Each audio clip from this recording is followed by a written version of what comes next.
Thank you all. I wish I had more time for that. Candace, thank you for your patience. We went a little bit over.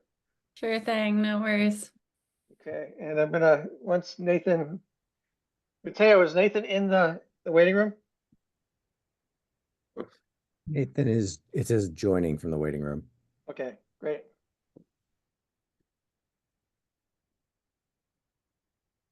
Nathan, I'm handing the meeting back over to you.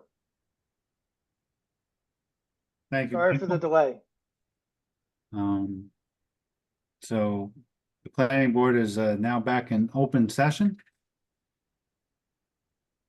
The meeting is being recorded. And time is 7:50. All right. Is there anyone else? I see Candace is still with us. Glad to see that. Anyone else here? Is there anyone that would like to make public comment tonight?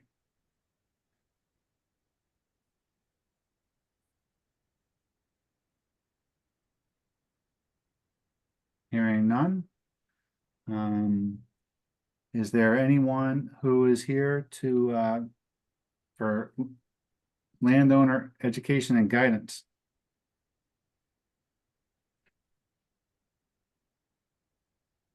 Hearing none. Okay. Now on to the main show for our open session portion of the meeting, which is the Massachusetts Affordable Homes Act response, zoning bylaw discussion pertaining to accessory dwelling units in particular and residential dwelling in general, including affordable housing, tiny houses, and Shutesbury zoning bylaw Article 7 rate of development. So that's not to say we'll cover each and every one of those topics tonight. Now, as all of you know, Michael has distributed a draft of some of the changes for the bylaw that he has organized into different categories, with the red category being, you know, what's needed to meet the statutory requirement. Like the blue category, which is just kind of an optional, you know, suggestive changes we can make that tie in with our, you know, stated goals to make some attempt at addressing affordable housing, and with some other items in there that may be noteworthy for the discussion. So at this point, I'm going to ask Michael to share his screen and present the document. If you would, Michael, you know, just try and kind of quickly run through the main highlights, and then we'll. The power of film is connection. Excuse me? I didn't hear that. I don't either. What's that? Ashley or Candace? Nope. Or something. Anyway. Yeah, all right, we'll move on. Yeah. So what I ended up doing, just to restate what Nathan said, is I looked at the different parts of our existing zoning bylaw, and you know, there's things that the newly passed state law requires. So those are in red. Those are things we have to do. What I took away from our conversation last time we discussed was that we wanted to see if there was ways of using our current zoning and expanding it to make things more affordable, separate from tiny houses, but just looking at the accessory dwelling unit provisions and things related.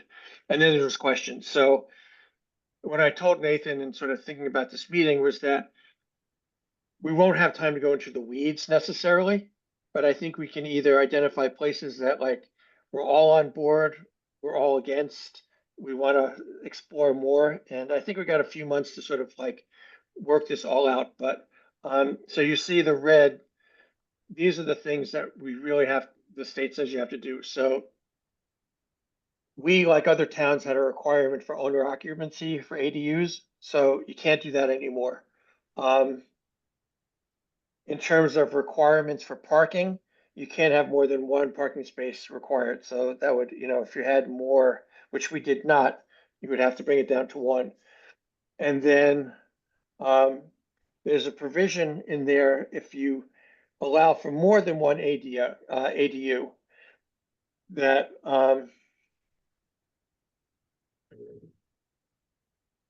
Special permit. yeah, the special permit is for if you have one, but if you have more than one, you can allow for a special permit. If you only have one, it's site plan review. So if we wanted, one of the questions that's here is, do we want to allow for more than one ADU? In which case we could go into a special permit. So this is I went in order of how it shows up. And so it might be a little confusing. I'm just going to show you real quickly. So 3.2 is about prohibited uses. And the reason this is involved in our review is that currently we prohibit mobile homes and individual trailers. So one thing to do is to make that less prohibitive. So we can come back to that, but that's sort of why prohibited uses is here. The meat of it is accessory apartments, which are ADUs. And I'll come back in a second to go through this, but this is sort of the whole part which describes what the conditions are. And you'll see in this red, this is where the state law requirements show up. And then the last part is there's a subsequent section about two-family and multi-dwelling family units. And this is not about ADUs specifically, but this is about more flexibility in terms of creating more living space. And if we wanted to loosen things up, and I don't have any suggestions here, but you'll see in the gray, it's questions that we might want to consider. And then there's a specific section about mobile homes.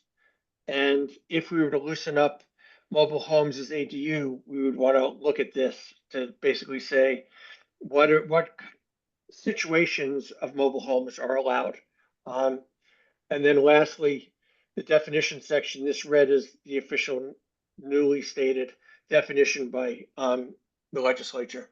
And then there's a definition that we could also change about mobile homes. So that's sort of the high level part of it. Does that make sense to everybody so far? Okay, cool. So Michael, I have a question. I may have missed it. What's the blue? Is that the new stuff? And the blue is my recommendation for how we could loosen things up a little bit if that was the planning board's desire. Whereas the red, we don't have any choice. okay, thanks. Sure. So in prohibited uses, it had been that mobile homes were not allowed. They were prohibited. And the suggestion here is that we explicitly say that a mobile home on a permanent foundation, as opposed to something that's actually can be moved, could serve as an accessory dwelling unit. And then it would have to comply with everything about ADUs. So differentiating between a mobile home that's on concrete blocks, for example, versus something that just gets rolled on with a pickup truck and just dropped. So that's the difference there. These other ones here, B, C, and D, they currently exist where you're allowed to have a trailer of any kind under certain situations. So you can see it says as a temporary accessory structure, and then it has to comply with the Board of Health, and it can't exceed 14 days. So that wouldn't change for things that are a temporary mobile home. There's the allowance for temporary use of a mobile home for home occupation. And I know, Nathan, you had a question about this, but home occupation is having a business in a home. It's not about occupying. And then I this is, understand. yeah. And then the D is about using it for a site office for, a project for a little period of time. So those are just sort of tweaks. If we were to make mobile homes, sometimes if on permanent foundations, allowable as ADU, and other times not. If they were still rolling ones, you could do it under this. So it's not changing anything, it's just tweaking the language. Oh, This is where with the accessory apartments, the ADUs, this is where it really comes into play. So the black is what we currently have. And so what's worth noting is that we currently allow one ADU on a 1 acre lot. Now, if you were to build a new house in Shutesbury now, you would have to have a minimum of 2 acres. So what this is basically saying is that you can put an ADU on a non-conforming lot of only 1 acre. So we can keep it the way it is. We could, I was talking to Nathan, if we wanted consistency, we could see every ADU has to be on a 2 acre lot, which is 90,000 square feet. But I'm not necessarily suggesting that, but we could do it. If we wanted to have more than one ADU on a lot, which, we're not required to do, but we could have it be on a 2 acre lot, like a regular home parcel. So that's sort of that, in terms of how many per lot. And then the conditions, I'll just cruise through relatively quickly. I added the fact that you can have an ADU for a 2-family dwelling, which give, again, a little more flexibility. So you don't have to ADU just for a single family residence, but you can have a multi-dwelling unit. And it would still have to comply with setbacks, et cetera. But we basically say it could be for, and I wrote 2-family, it could be multi-dwelling unit if we wanted to. Let's see. Do you want comments now or you want us to hold off? Oh, hold on for a sec. I want to do this really quickly and then we can chime in. I changed the date, which just, it had been, I think, 2004 or something. I just updated it. The red is something that we can't change. These next things are sort of the ones that we should consider. Jeff Lacy, when he looked at this stuff, he said, I think it was to the whole planning board, definitely to me and Nathan, he suggested expanding from our current 75 feet maximum from the primary dwelling to expanding it to 100. It's something we could discuss. We could make it bigger. We could keep it at 75. There's nothing in the law that says that we can't change that. This B here is related to another part of our zoning bylaw, which basically, I think it might be subdivisions, but I can't remember, to tell you the truth. I have to look. But I took the language where essentially the concept is, if you're going to do an ADU, it should fit into the neighborhood, essentially. It should be protective of the environmental aspects around the house. And it should be in the side of the rear of the house as opposed to popping in the front yard. And then these things are things that I either copied or came up with. There's a few other towns that had interesting things. Nathan had questions about, and this is definitely something we should discuss, but I was thinking, if you have a lot with an ADU, that Nathan doesn't know if this is legal or not. Well, I Michael, don't know yeah, if- let's, we can Yeah. circle Yeah. back to that. Yeah. So I don't know about that, but the idea is, if you have an ADU on your property, can you then subdivide it afterwards, as opposed to subdividing it and then, basically you're getting a second residence out of it. There's an issue of how long you would have if you were going to rent out an ADU. How long? What's the minimum that you can rent it for? The reflective street signs, I think I took from Auburn. Auburn is one of the communities that has a very full ADU bylaw. The idea with ADU is that it would not have home occupation, so you wouldn't have a business in it. It's really just for residents. So site plan, either basically this gives the ZBA the control over it. Oh no, this is the one that has to comply with Board of Health, and this would be the citing.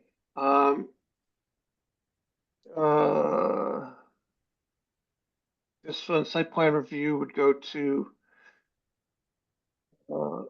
This is just meaning. This is the stuff that would have to be shared with the site plan review with a special permit.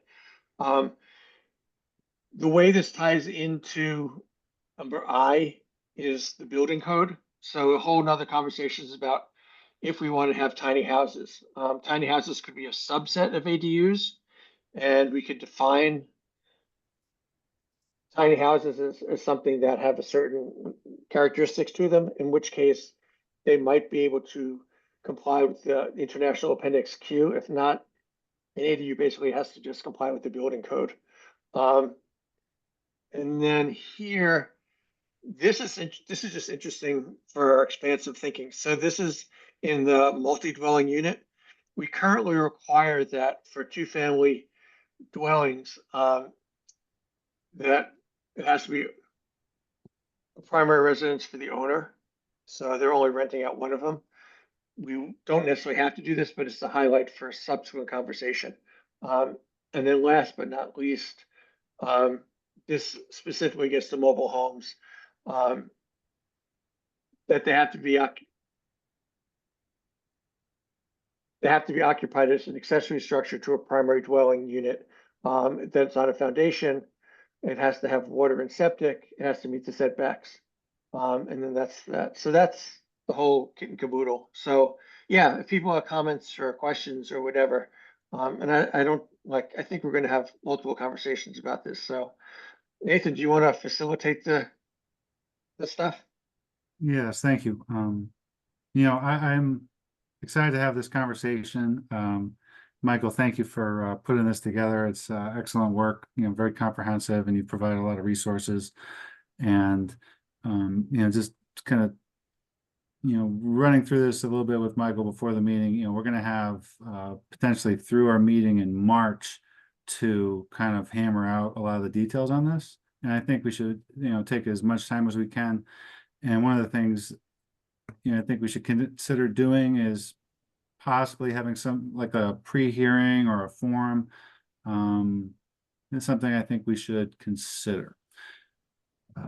So with that started, if anyone has anything that they want to jump into or comment on, please let's get the discussion going.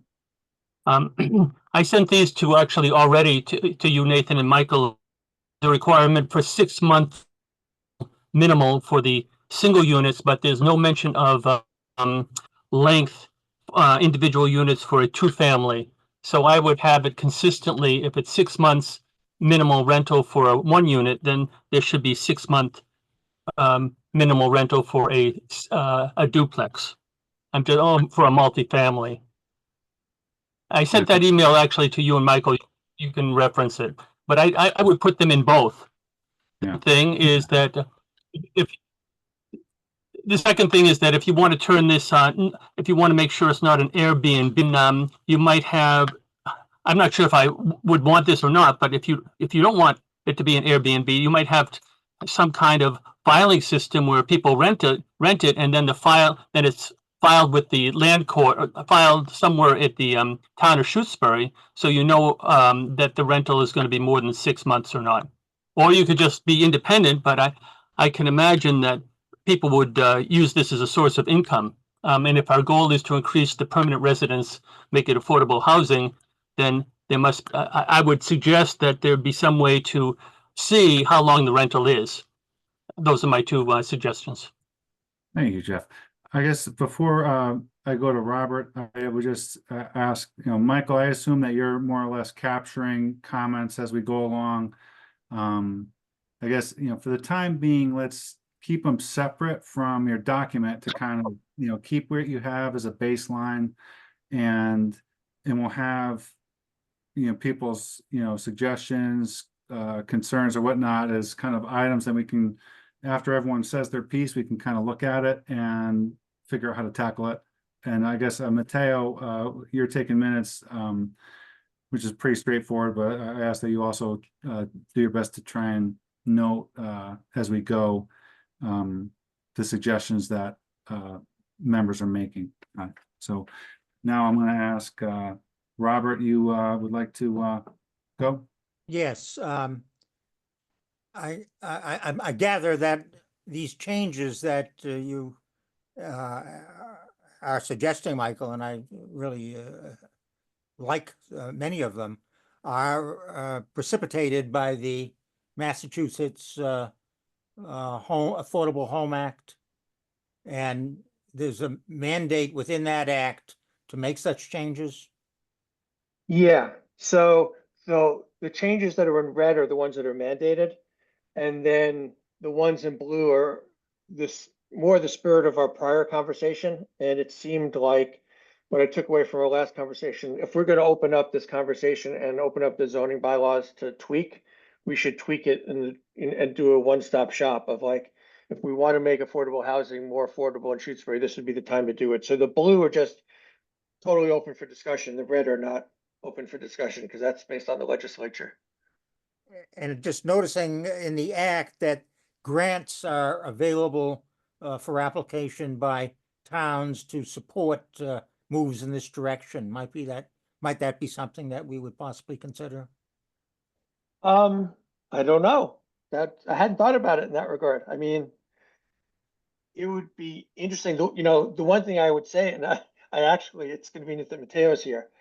There's three categories of funds that are available to the town through the CPA. So, at town meeting, we're always voting on CPA stuff, and it's usually historical or recreation because we never have any housing related stuff. So there is a pot of money, and it's significant money. Mateo might even know the figure, that not only grant wise, that we actually have in the bank now if we wanted to work on affordable housing projects. But there are rules and regulations about that. Mateo, do you know the figure offhand? So right now the balance in the community housing fund is 49,453. The balance in the reserve is 81,345, and the balance in the undesignated fund is 498,000. That's what I But was thinking about. yeah, but about 130,000 of that has been is going to be going before special town meeting for the Amherst High School track and field project. Thanks. Thank you. Robert, I'll look into the grants, or you can share it with me. I missed that. That's information that's interesting. Thank you.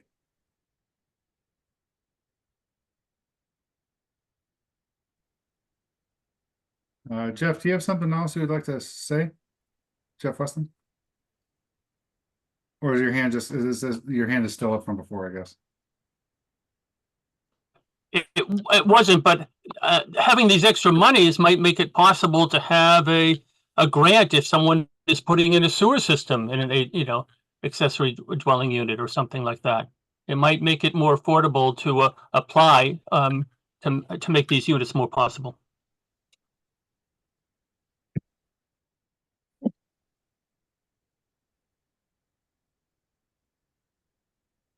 So I guess one question I would ask is there's a couple of like fundamental questions. So the one is, do we have an appetite for considering allowing more than one ADU on a single plot? I mean, on the one hand, it creates more affordable housing opportunities, and by definition, based on what the legislature said, these are always going to be smaller than the primary residence. So they're not going to be big. So on the one hand, that's helpful. I was explaining to Nathan the way I sort of envisioned it. If you did that, it's sort of similar to open space design in that you're creating clustered housing. The issue is just that if lots of people did it, all of a sudden we get lots of little clusters, and it's sort of, it's gonna create more population, more, we could make it only on bigger plots. But I think there's ways to think about it. But really, it's sort of, are we interested in going beyond what the law requires, which is requiring one on a lot? Yeah, no, that's a good approach, Michael. That is a question we should start to think about. Does anyone have any thoughts on it? I have thoughts. No, I feel like it's all very consequential. But my initial take on it is that I would be in favor of more than one on a plot. Could they have more than two? Not if we don't let them. Okay, so like, and right now it's 45,000 square feet for 190. Yeah, okay. And the second one, we could make a special permit, which is therefore, it's a little bit of a higher hurdle and more involved Yeah. Regulatory perspective. I mean, I can say from my time on the PTO, and I was on it for like 10 years because my son did a extra year of preschool. And also just being a teacher in Western Mass, like we're hemorrhaging people. And I don't know if a lot of people are gonna all of a sudden come to Shutesbury to live here, but it would be good for our school if we had more population, and I really think we want to try and keep our school. But of course, there's a concern with their just, you know, with really changing the character of our town. So that's a concern. Keith, So I've actually been thinking about Shutesbury and the development patterns and how our zoning basically mandates very low density sprawl. I mean, Shutesbury is becoming kind of a giant low density subdivision. Mandating new lots have 2 acres. So I think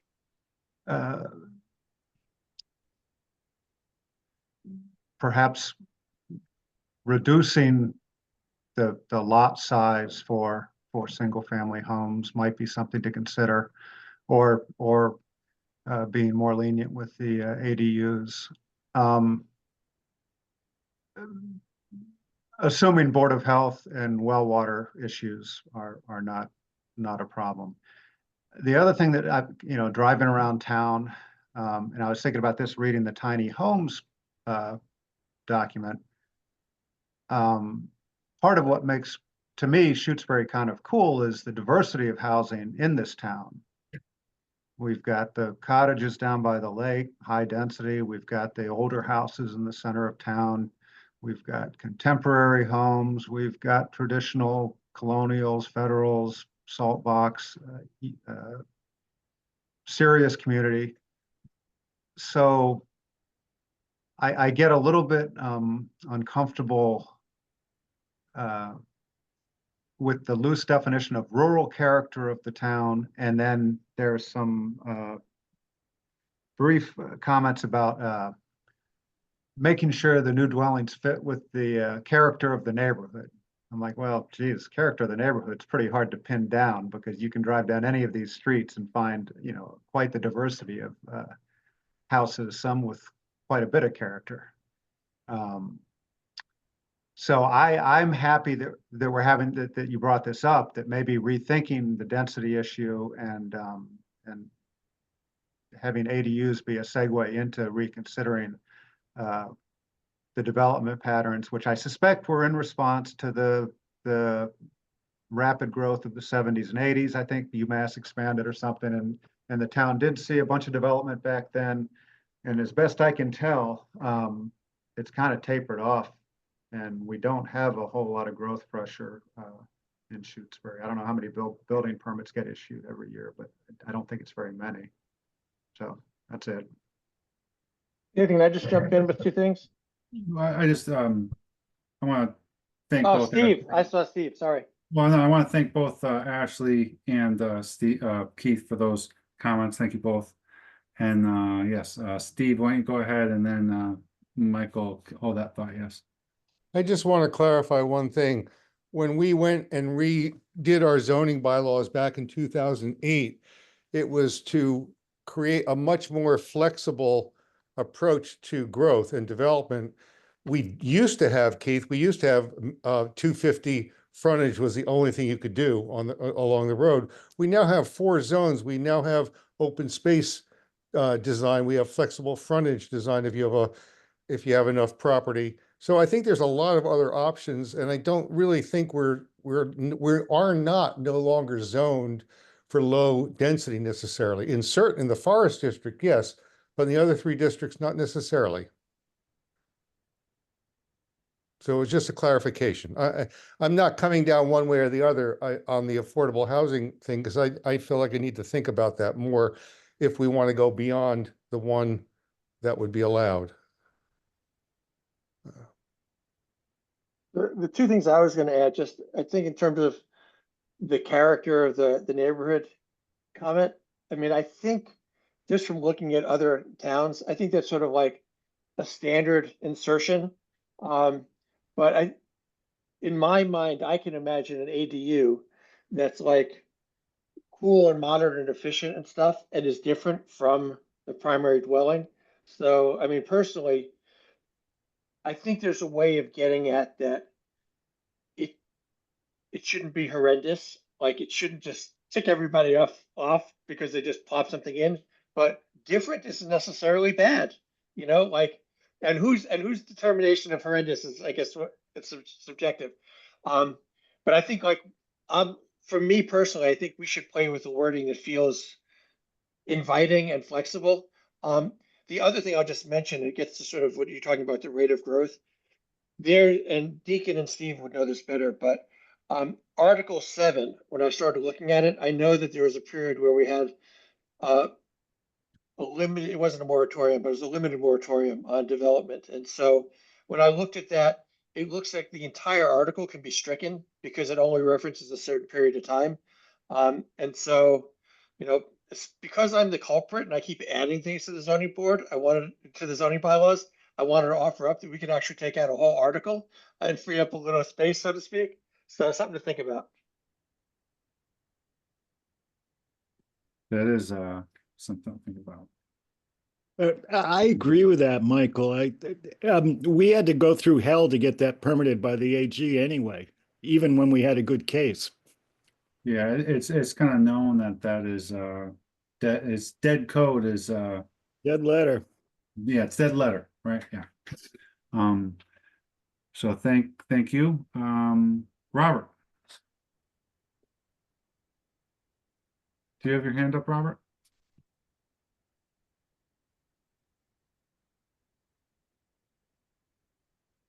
I was wondering about our discussion that it's discretionary for the municipality as to whether or not it allows more than one accessory unit. Just looking at, what is it? Section 8 of the statute, there's a sentence: for more than one accessory dwelling unit or rental thereof in a single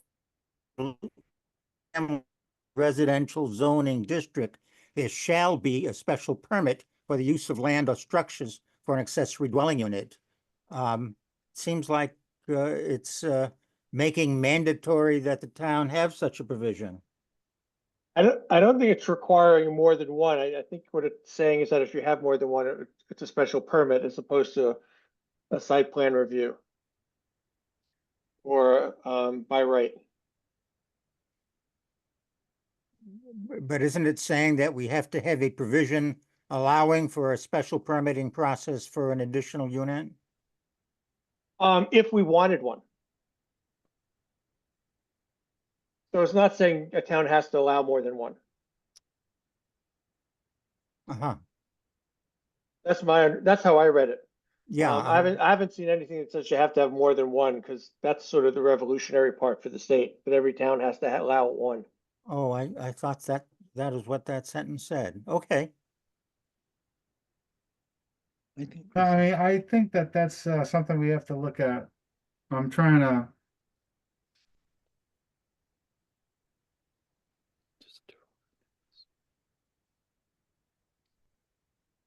The shall is if there is more than one. So yeah, and the definition under section 7, part 3, right? So I mean, going to the accessory dwelling unit, a self-contained housing unit inclusive of sleeping, cooking, sanitary, blah, blah. Same lot as principal dwelling, subject to otherwise applicable dimensional and parking requirements. That part 3 is subject to such additional restrictions as may be imposed by municipality, including but not limited to additional size restrictions and restrictions or prohibitions on short-term rental as defined in, section 1 of chapter 64G, provided, however, that no municipality shall unreasonably restrict the creation or rental of an accessory dwelling unit that is not a short-term rental. So I think with that clause in the definition, the creation or rental of an accessory unit or accessory dwelling unit, I think that says that you can't unreasonably restrict one. And if you are to allow more than one, it needs to go through a special permit process. I don't have the special permit language down well enough, but right, I think it is, I mean, by definition, special permits are discretionary. So it's the second one, I don't think has to be well. Yeah, I think given it's a little bit ambiguous, but I think given the reference to unaccessory dwelling unit and the section 7 definition, part 3, says that you're compelled to allow one by right or by site plan review, and that if there is another one allowed, that it's special permit, right? That's my understanding. Right, for more than one, it has to be a special permit. Does that interpretation address your initial reading of it, Robert? Well, I hear what you're saying. I just had to think about it, I guess. Yes, and I mean, honestly, I think we'll ask town council to think about it as well. I'm going to do a slight digression here from our conversation and suggest that we might have kind of a bare bones version of this amendment that will address only what we are required to do to be within the law as written here in the Affordable Homes Act, and a subsequent amendment proposal that would incorporate more broader changes, because I want to avoid a situation where, I mean, and I potentially we would want to avoid a situation where the town meeting votes it down, and then we are basically in a situation where our bylaws out of sync with state law, right? Well, the one thing I'll say about that is because this goes into effect in February, and so what I read was most towns, at least out here, have spring town meetings. And so as of February, it's law no matter what. So That's true. even if we got shut down, we would have to comply. No, so that's true. That's true. I think, I have a lot more appetite for being out of compliance for a couple months than I do for years or however long it would be. right. And it's true that if that were the case, obviously we just need to follow state law, but I think it's agreed that the best practice is to try and have our bylaw within the bounds of state law. Well, for the next meeting, I can have two versions that we can look at. Just the one thing I would say, if I might, is with the one that we're looking at now, what I tried to do, just so you all know what my thinking was, is I looked at the zoning bylaw to say what in the zoning bylaw as a whole pertains to housing and availability of housing, because it wasn't necessarily obvious. If you just look at what the law requires, you're missing the other things. So I'm pretty confident I got everything. I could have missed something, but I feel like the bounds of our discussion, if we look at the section that I shared, that's probably everything that affects housing. Short of something like Keith talked about, what a primary dwelling requires for acreage. I didn't include that, but I think that's maybe the only one. That and looking at the setbacks, we could change the setbacks, and that would change things too. Yeah, no, there's a lot there for this. But yeah, I don't know, Michael, if I would ask you to separate everything yet. Okay. I'm not pushing that hard. I'm saying that we should consider it, because on the other side of that coin, if we're trying to promote affordable housing, tying it in there, it's an opportunity to kind of put this stuff in and say, it's like a package, I mean, that's what it's like Maura Healey with the budget, right? And things like that.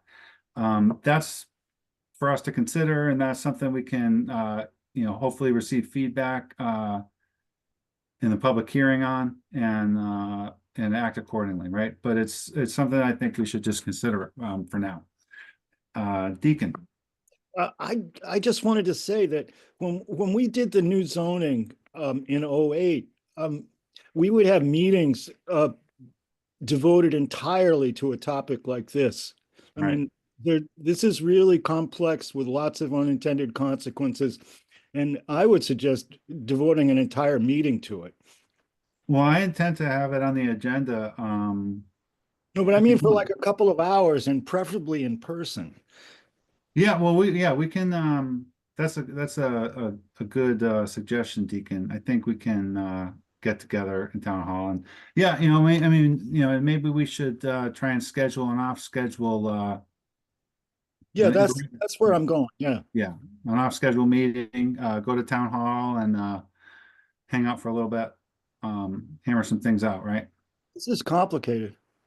Absolutely. No, it certainly is. There's a lot of ins and outs, a lot of considerations here, right? Especially with things like short-term rentals, changing lot size requirements, things like that.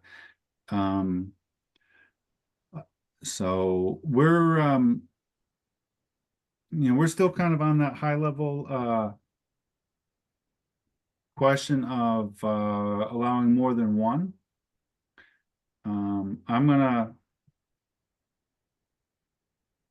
just put a few considerations out there for everyone, which is that the state law says that you can't restrict owner occupancy on accessory dwelling units. Does anyone know, would that apply if the municipality allows more than one by special permit? Does that clause apply to subsequent ADUs or only to the first one? Only to the first one. Only to the first one. Okay. Yeah. So that's good to know, because if it were to apply to all of them, allowing 2 ADUs, that so obviously, right, the clauses around ownership requirements are in place, probably in response to some things that happened after the 2008 financial crisis, where we saw residential housing being bought up by investment banks across the country, which takes has a big effect on our way of life, right? They say the American dream, home ownership, that kind of thing, right? So if investment banks are buying up all the residential housing and renting them out that way, then that can have a major impact on that ideal. And that's not to say one way or another on the merit of that ideal, but that I think is part of the genesis of some of these regulations where you see on your owner occupancy for rental units. So that's one side of it. The other side of it is not everybody is Goldman Sachs, right? Or not everyone's an investment bank. So there's in preventing that eventuality, you're also restricting people's ability to manage their own personal wealth as they see fit. Deacon, do you have something else you want to say at this point, or is your hand just still up? No, I just didn't take it down. Okay, no, that's fine. Anything? Can I jump in with something? Yeah, but I was just going to also sorry. note that as far as allowing for more than one That's there's a lot we can do there in terms of, adding requirements so that it doesn't become something that, changes the town in a way where, we look back and say, oh, why did we do that, right? Like looking at the lot size, right? Looking at the, was it rural siting, principles, right? Just in more generally speaking, the way that this ties in with rural siting principles, I think is something that we need to look very closely at and think about a lot, right? So that we can, to Keith's point about, the rural character of the town. I mean, some of that is kind of laid down there. Obviously, there's a lot of variability, but there are some, we do have some stuff there, and this is going to open it for discussion. Michael. I was just gonna say another, not to just resolve tonight, but another big decision point is, would we allow ADUs on more than single family homes? So on the 2-family or multi-dwelling units. So that on one lot, you could have multiple housing opportunities for multiple households. And so it's another way of expanding the impact. But,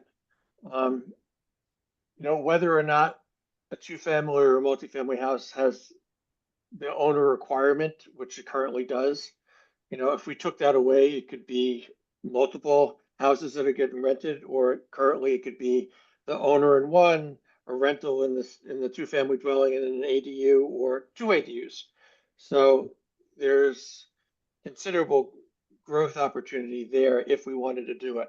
But like with everything else, there's also implications of what happens. And I totally agree with Deacon. I mean, this is sort of 3-dimensional chess, because if you poke one thing and change it, you really have to think about what the impacts are on other levels. Absolutely. No, I'm glad that we are, I'm glad that it's only November. Now, we need to wrap this up and get on to our next agenda item. So I would like to just, there's a few more things I want to mention. One is that, in talking to Michael about his research and preparation for this, it seems like there's not a whole lot out there that, as far as research on the development of tiny houses in rural areas with septic and private wells and stuff like that. And it seems like, I mean, basically it's kind of, we've covered this before, just with that additional cost, the economics of it become substantially difficult. That seems to be a given. That being said, one thing I'm interested in that I don't feel like I have a good understanding of is septic systems, and in terms of the general soils of Shutesbury, what kind of population density can be supported reasonably within our town. I don't know how to approach that problem, or in kind of tangentially, what kind of options are there? Like if you were looking at, say, take the mobile home kind of situation, right? Say if we were to provide, okay, you can have 2 or 3 ADUs, and they can be mobile homes, or not, or even just structures, right? Now you're talking about substantially larger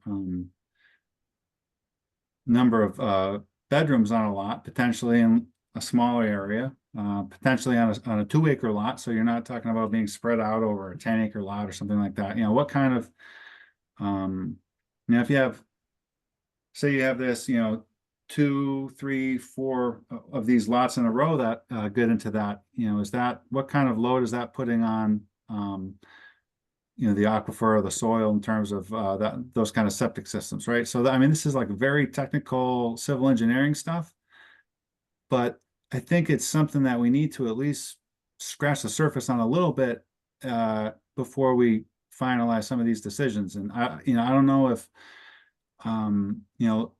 circling back to what Robert said about grants, or I don't know if maybe the CPA fund, you know, I don't know if we can try and tap into that. There might not be time before town meeting, but if anyone has any ideas about how to pursue this information, potentially hiring some sort of consultant to help us understand this information to inform our decisions, I think that would be a good thing to try and get to.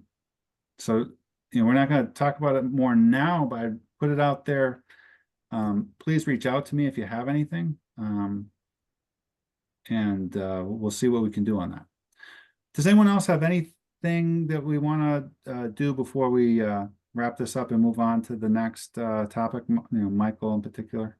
Yeah, I got one just closing framework to share for people to, you know, it's easier to say it out loud than to read it, especially I think given Robert's continual interest in the tiny houses. I think there's two approaches if we wanted to look at tiny houses. So one could be the tiny houses are considered ADUs and they're just a subset of ADUs. So they're smaller than the normal ADU. And we could put a definition in our zoning bylaws. And, you know, if we're allowed to do that, we have to, I'm waiting for FERCog to find out if Appendix Q actually got built into the Mass building code. Even FERCog didn't know. And so apparently Natalie Blay was the representative filed. So waiting to hear. But so that's one approach is tiny houses could be under the category of ADUs, but defined differently and therefore maybe have a little bit more flexibility. So it complies with the Appendix Q building codes as opposed to the Massachusetts building codes if they weren't. It's one way to do it. Or you consider tiny houses being a primary residence, in which case they're not ADUs, and we also define them in a certain way to create some flexibility. So it's mostly tiny houses are adjacent to this conversation. And I think it's sort of the next, like we should talk about ADUs and then figure out tiny houses where they fit in. Do we consider them primary or ADUs? And so I just wanted to highlight that. I don't have any particular opinions about it. Keith? Yeah, the whole concept of the tiny houses and making a separate section for them. And if they meet the building code and or that Appendix Q of the International Building Code or whatever, so they're permittable as permanent. I guess the tiny house, is it a tiny house with wheels, movable, or is it a tiny house that we say has to be on a permanent foundation? And in that case, do we care how small somebody makes a house? Because I don't think that we don't address how big a house can be in Shutesbury. So I guess I'm curious why the need to focus on tiny houses, I guess. Well, I think without getting into this, and I know Nathan wants to wrap it up, for me, I don't think we're concerned about people can make it as small as they want. It's mostly that if you choose to make it small and it's small enough that it can get classified as something else, do you then get some flexibility in that? You know, like if you could do Appendix Q, that's more flexible than the building code. So like it's mostly that. And I do think the decision point that we should talk about next time or a subsequent time is on wheels or on a foundation regarding tiny houses. You know, same thing with the mobile home park, the mobile homes, generally speaking. But you know, I think it does imply different things. If you can move something in and then you move it off, Yeah. it's ultimately temporary. Where it's foundation, one could pick it up, but it's more of a hassle. Robert? Well, I realize we want to move beyond this, but I'm attracted to Nantucket's definition of a tiny home, which has a provision, a tiny house unit may be a primary dwelling unit or may be located on a lot in lieu of an otherwise permitted secondary dwelling. So it can really cover both areas. Right. Yeah, no, we'll circle back to it, and you know, we'll I'll try and see if I can come up with justification for parsing it out. Now, all right, so I think we're just gonna leave it at that. And Michael, do you feel like you need anything else as far as your takeaways, or you're all right? Okay, yeah, we're gonna do it. So, thank you everyone for your comments so far. I'm gonna just ask that you continue to think about these things, and any research that you do, or ideas you have about it, please share it with Michael during the interim, and that's that. Keith has put together a draft report for the site visit that was done at the Wheelock solar facility down on Pratt Corner Road. Keith, I know we're a little bit later on than we initially anticipated, but go ahead, Keith. Why don't you feel free to share your screen and I don't actually have it. Does anybody else have it on their computer easily? I figured Michael would have it. okay. I've got it on my phone, but Okay. Let me know what you want me to do. well, I guess first thing is everybody had a chance to give it a once over.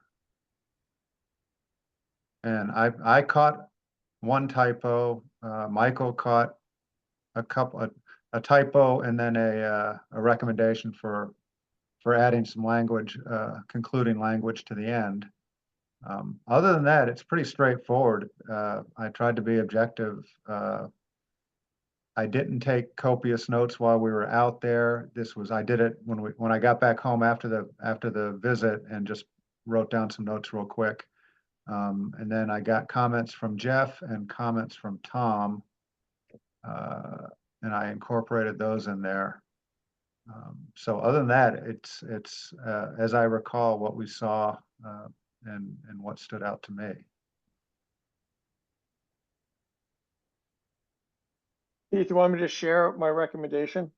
Yeah, please, Michael. Yeah. So overall, I loved it. I mean, I was reading and thinking, oh, Keith has got a professional background as a regulator. He's writing it like that. It was really sort of fun to read.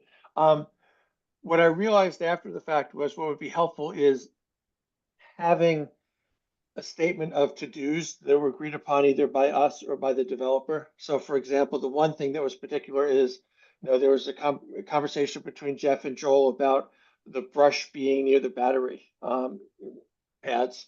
And, Joel saying, oh, we'll clear that up. That's no problem. So to document that, I don't remember us as a planning board agreeing to do anything, but I think identifying what those outcomes were at the end and what the to-dos were, so that we've got accountability going forward. That's the only thing I was suggesting. Yeah, and I think I think that's good, since we had the conversation with Joel, and he my memory as yours is that he did agree to do that. The other thing, and I don't know if we asked specifically when we noted there was some debris Tom brought up back near the back gate. There was some like old crates or plywood or something that was in the brush by the fence. And I think in my recollection is Joel said, oh yeah, the people were supposed to have come and cleaned up all the debris, and somehow they missed a spot or something like that. So we could put that note in there to go get the rest of that debris out of there. I'm trying to think if there was anything else that was of note that they should take care of. There was, I don't think this is an action. We had the conversation about the potential of moving the road if it was, if the site was going to develop, which was it was a very informative conversation, but I don't think there was any action related to that. Yeah, I thought about that whole, the back, continuation out the back gate. And I'm like, I don't know that we're there. We all caught it. So if it comes up in the future, we kind of at least have an idea of the genesis of it. But I thought for our purposes for this visit that we perhaps shouldn't speculate out into the, what may occur in the future, but I agree. we all know it now anyway.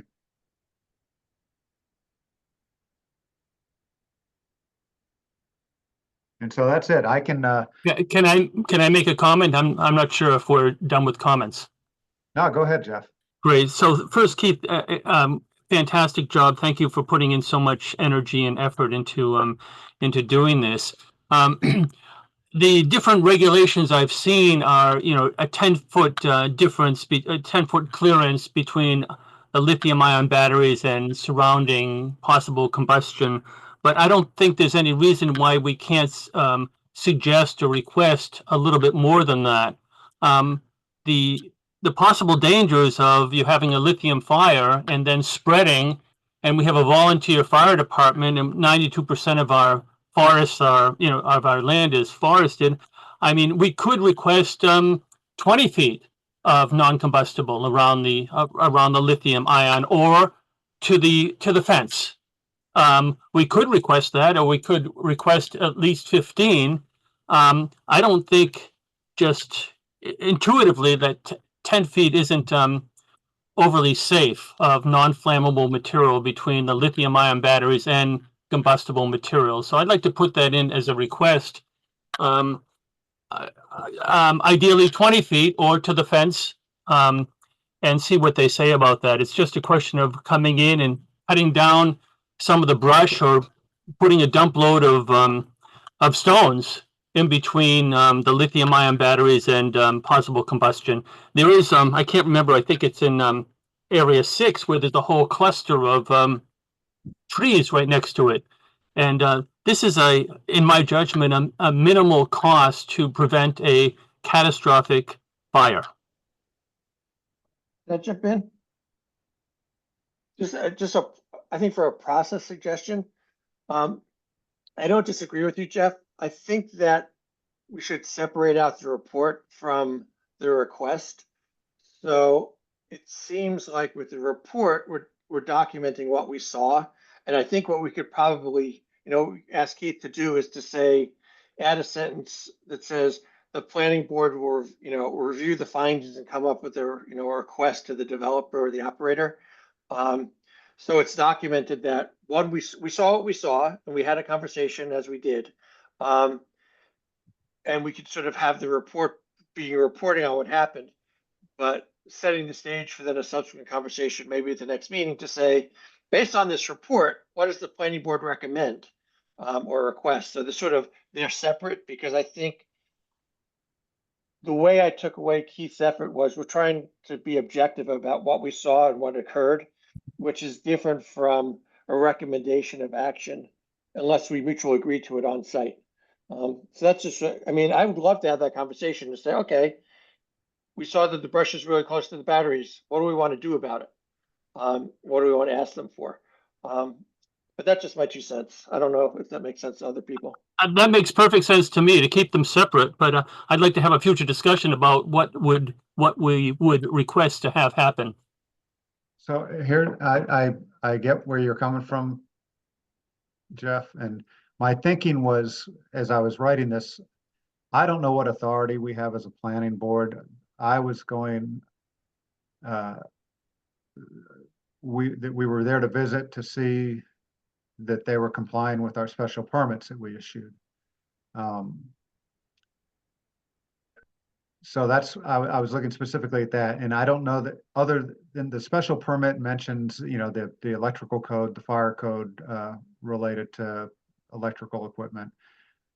I think you have to purchase those documents to find out what the specific code is in section 7 of the International Fire, whatever. Anyway, so I'm going under the assumption that inside those cabinets, they have the proper smoke detectors as, specified in the fire code.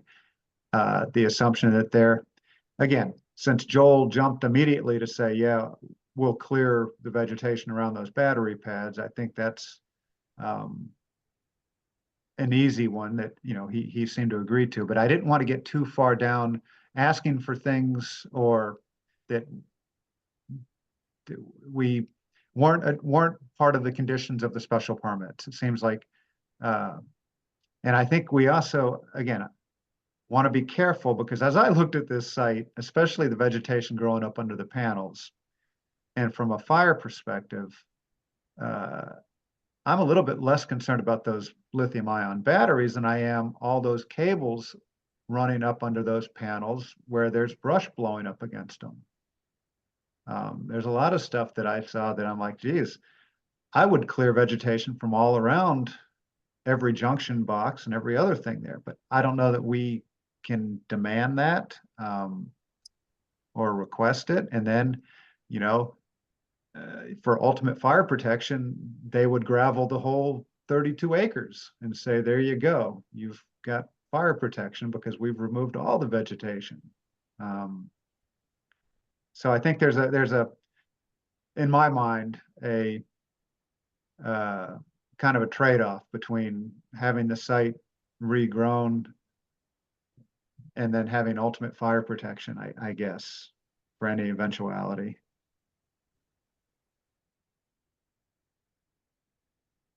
If that makes sense. Well, It does.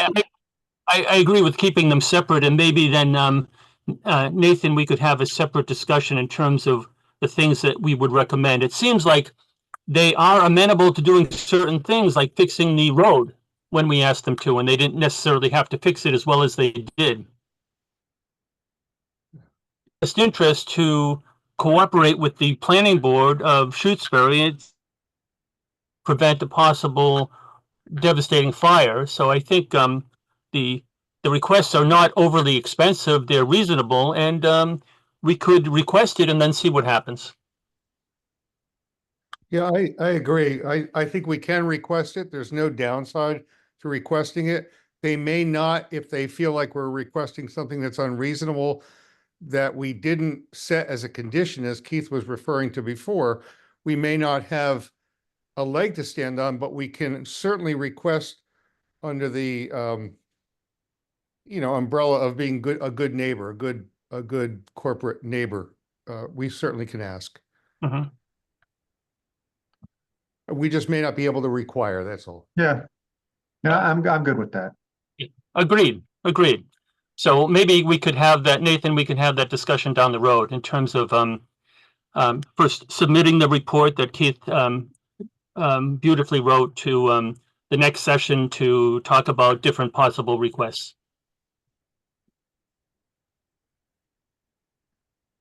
If you want to have this on the agenda, that's fine. So, I don't know if this report is more or less to just kind of document our site visit and note anything, and then it's going to mention the planning board is going to deliberate and figure out what they want to do with respect to any shortcomings or actions that need to be taken to conform to the permits. Keith? So, yeah, maybe we finalize this report roughly as it is. And then I assume we're going to send a courtesy copy to the company, to Joel or whoever the site manager is. And in that letter with the copy of our report, have the language of requesting these additional items.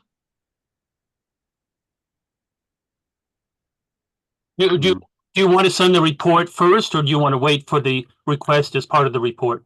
I would send it as a package. Yeah, I think that's a good idea. They're not sitting on their hands waiting for this thing, or not on their hands. Thank you Sorry. for all of your hard work. I did want to just, before I wrap up, I want to nominate Keith to write the report next year. What I do. Well, You want us to accept the report, Nathan, or are you good just the way it is? Let me- I mean, if I think Can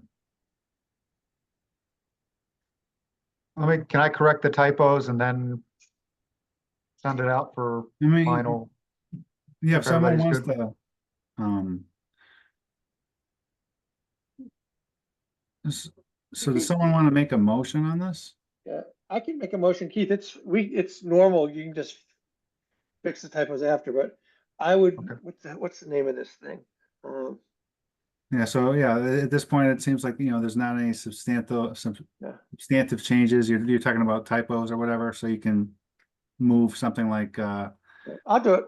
I'll move to approve the special permit site visit report, from the site visit on August 8th, 2024. Assuming editorial changes, to address typos and to the subsequent conversation at this meeting. do I hear a second? Second. Any further discussion? I'll call the roll. Bressler, Aye. Deacon, Aye. Pycroft, Aye. Raymond, Aye. DeKira, Aye, Weston? Aye. What was that? he said aye. Okay, thanks. And I will abstain. The motion passes. I'm just gonna make two quick comments on this. One, I've just kind of taken a peek at this project, and what I didn't realize was that there's been two subsequent amendments to the special permit. One in 2018 that related to looks like drainage and some solar arrays, and then another one for the batteries. And I would just suggest that somebody get that. I mean, I can actually do it, but if we get that second, the 2018 amendment, and maybe just, put that up on the website along with the first decision. And also, as of now, I've seen a draft copy of the special permit for the amendment for the batteries. And I did a somewhat extensive search of the registry and didn't find it recorded. So that may be something that could be looked into. I mean, and I'm talking about this kind of strictly as because this pertains to state law with respect to special permit decisions, and there's a requirement in section 9. I think it's chapter 48, section 9, that relates to the recording of the decision by the applicant. So if this is not recorded, then that would be afoul of state law. So that is something that we can look into. And also, once we do get the final copy of it, we can include that on the public website. The other thing I want to mention is, with some of these fire-related concerns, it might be a good idea to check in with the fire department. And you can deliberate on that next time this is up on the agenda. Okay, so I'm putting this information out there just kind of as procedural stuff. Okay. Now, the last things on our agenda are member updates. So I put this in as kind of a catch-all. If anyone has anything that they've been working on related to planning board business that they want to mention, other than myself. Anyone? Michael, you have nothing? Come on. I got nothing except that we're gonna go back into executive session after you leave. 'Cause we Oh, gotta- are you? Okay. Just for a very little bit. Okay, that's good to know. I'm just gonna note quickly that we got that email from FERCog pertaining to pollinator meadows, and I'm gonna put them on the agenda in December. I still need to send an email to Allison, but she mentioned that it might be I think 20 or 30 minutes of discussion. I'm gonna ask her to bring that down to 15 minutes. It's probably gonna be mostly her kind of reviewing some of the information. She may have some materials which I'll try and get and distribute before then. There's a grant in place that is only going through the end of the year. So, she's hoping to be in there, but I'm going to try and limit the time a little bit because we have a lot of these things in flight. And I think if anyone's interested in that, that could be something that is kind of looked at maybe in parallel to some of our other zoning discussions. But I don't really know a lot about it. More to come on that, just kind of a heads up on that. Okay. And that's all I have that I feel the need to bring up right now. So any unanticipated business from anyone that I'm unaware of? No. Okay, excellent. I'm going to thank everyone again for your contributions to the discussion tonight, especially around our zoning amendment items. And also, special thanks to Keith, writing a report that you didn't even get to vote on as an associate. I'm just, your service is definitely noteworthy, and Just here to help. well, I appreciate it very much, and I think we all do. So thank you very much for that, and Michael, as always, your invaluable contributions in getting all that information together for us to consider. Please do what needs to be done. I'm going to designate Michael as acting chair again, so that we can you can do what you got to do. All right. Okay, Thanks. thanks, Nathan. See ya. So I'm going to move to take us back into executive session for reason number 3, to discuss strategy with respect to litigation if an open meeting may have detrimental effect on the government's litigating position. Litigation specific to complaint received from Coles regarding the Shutesbury solar bylaw. We will not return to open session. And again, I want to invite Matteo and Keith and Tom to join us in executive session. So someone want to second that? I'll Robert? second that. Okay. I'll claim Steve as that one. So we have to roll call in. So Jeff, how you vote? Aye. Ashley? Sorry. Steve? All right. Robert? Aye. Deacon? Aye. And I'm an aye. And Matteo, can you turn off the recording again?